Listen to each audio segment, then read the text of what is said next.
May konting tanong lang ako dun sa nangyaring may witness, no?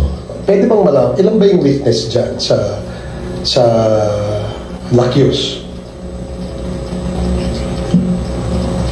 Sir, during that time po, sir, nung sinabi ko po na meron po silang basketball tournament during that day po, marami po. Marami, pero isa lang yung nag-come forward. Yes, opo. And according to you, ito ang lumabas dahil mukhang siya lang yung nakonsensya sa dami ng tao ron. Tama ba? Yes, opo. Okay. Meron bang possibility na yung witness na yan ay maaaring isinubo na witness? I'm just thinking aloud, ika nga. Posible ba yun? Hindi po, sir, kasi isinubo to a point to confuse, no, the investigation.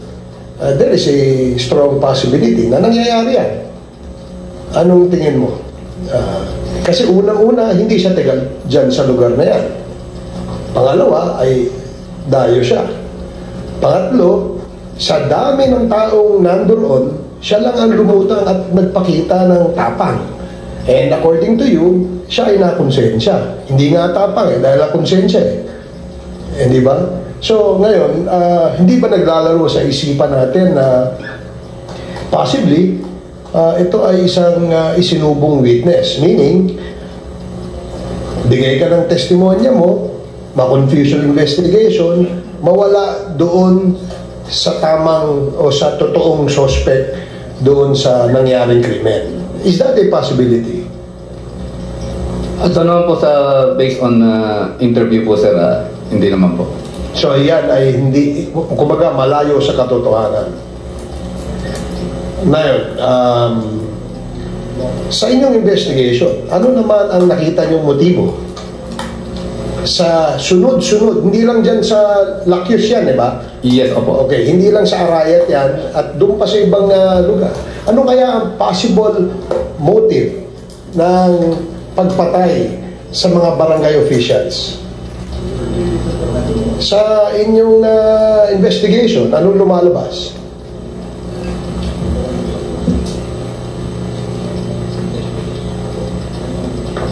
Can you not share to the committee kung ano yung inyong initial findings? Ano ba yung motibo ng mga killer na yan at bakit sunod-sunod na pinapatay itong mga barangay officials na ito? Ayan ba ay may personal na alitan? Ayan ba ay may negosyong may away sa negosyo? Diba? And I think that should be included in the investigation. Diba, RD? I agree, Mr. Chair, Your Honor, sir. Based on the data provided by the provincial director, sir, 4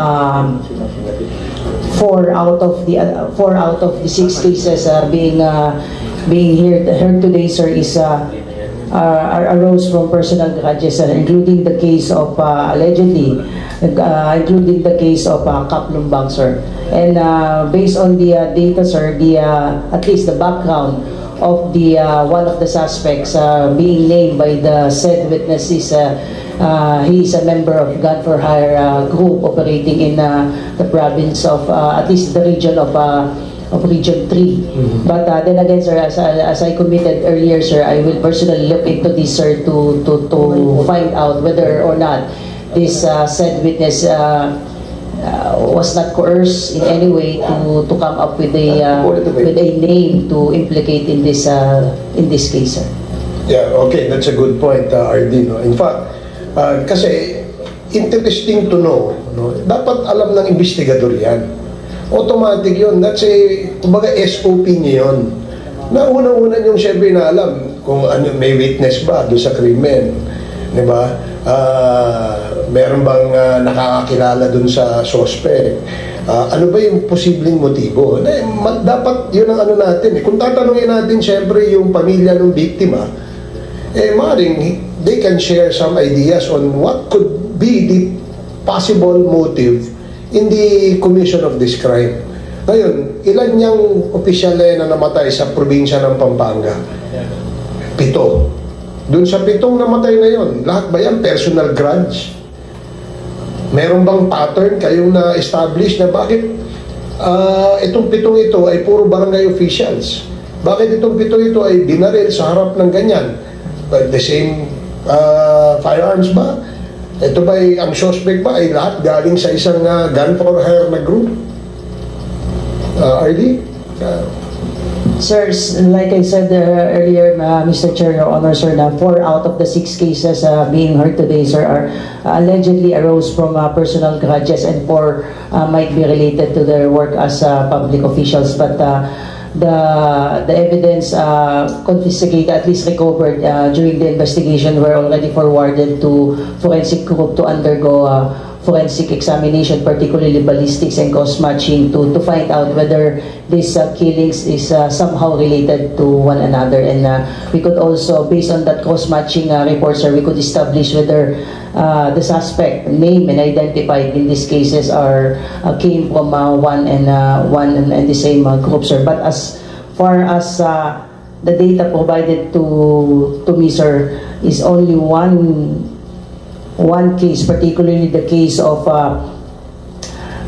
Hipolito, sir, that there are indication that the suspect, at least majority of the suspects who remains at large as of this time, have military background. So this is a information that should be further reviewed and considered, considering that the alleged perpetrators have military backgrounds, and we don't want to presume that their military background are being used to perpetrate this crime, sir.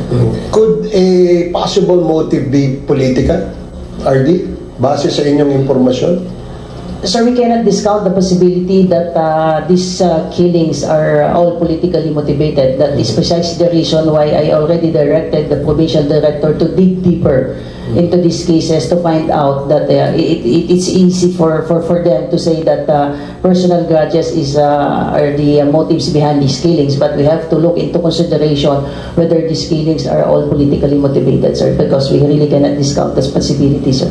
Oo, kasi I don't know, sa aking opinion, pinaka mabilis na excuse ay yung personal grudge. Di ba?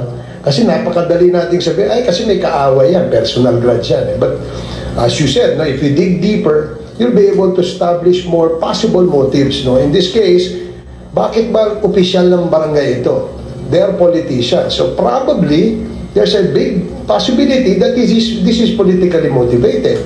Kung work-related naman, ano ba yung work ng barangay captain that would probably be a reason for them to be killed?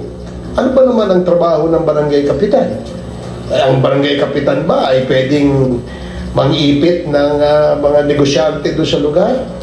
So, I guess, no, as you said, kung titingnan ng mas malaliman, ma-establish natin mabuti. Ang nakapagtaka kasi RD and PD, August pa yan nangyari.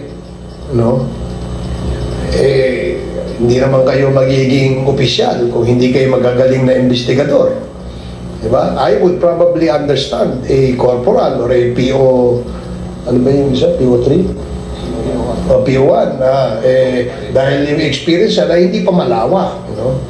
Pero sa inyo, alam nyo na yan yun nga, pag may nabaril dun sa lugar na yun, alam nyo na kaagad, on top of your heads, alam nyo na kung ano yung posibleng motibo. Bakit laging personal grudge ang nagiging dahilan? I think you should rule out I'm not sorry, hindi pala rule out, no? I guess in order of priority, yung personal grudge siguro baka last yun no? At makakatulong dyan yung pamilya ng biktima, diba? Kung work related nga, gaya nga na sinabi ko, these are all barangay officials. Ano ba naman ang pwedeng magawa ng barangay officials na maaaring ikabuwis ng buhay niya aside from kalaban mo sa politika, iba naman yung ano doon. But please do not rule out the angle of politics dito, because parang there seems to be a pattern. 7 yan, 7 opisyal ng barangay, kagawad o barangay kapitan. So bakit puro politiko? Ganun na ba ngayon sa Pampanga, binabaril ang politiko? Diba? Parang malaking question mark kagad sa ating isipan yan. Yes, sige, PD. Your Honor, Mr. Chair, with regards to the 6 EGO, sir, dito sir sa case ni Lorenzana Liang, sir, medyo na-establish po natin yung possible motive niya is yung business, sir, parking business of the suspect. Considering, sir, na nalabasan po natin ng warrant of arrest yung dalawang suspects. And then dito naman po kay Attorney Jerome Tubig, medyo na-establish din po natin, considering po na na-arrest po natin yung 3 suspect and 1 suspect is already behind bars, sir. Kaya ano po siya, land dispute, sir. So far, sir, sa 6 na EGOs, medyo na-establish po natin yung dalawa. Yung dalawa? Yes, sir. So may 4 pa rin? Yes, sir. So yung pa lang ang puzzle pa hanggang ngayon? Yes, sir. We will work on that, sir. Okay. So that's all for the meantime, Mr. Chair. Thank you.